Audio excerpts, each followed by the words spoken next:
Ciao amici, benvenuti nell'isola di Tortola, un gruppo di isole che fa parte dell'arcipelago delle Isole Vergini, situata nel Mar dei Caraibi.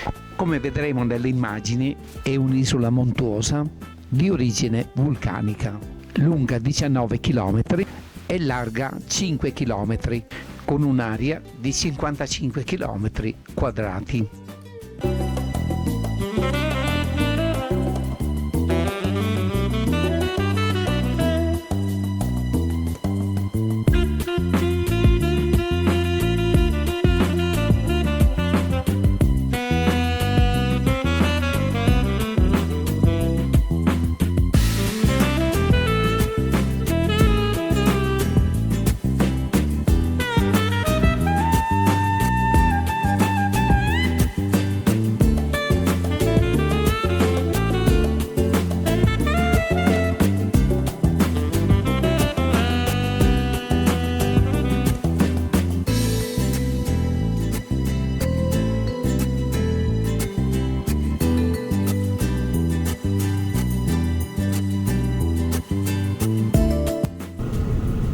Stamattina siamo sbarcati a Tortola e ci siamo svegliati con un bellissimo panorama, ma adesso siamo in altura e si vede ancora meglio.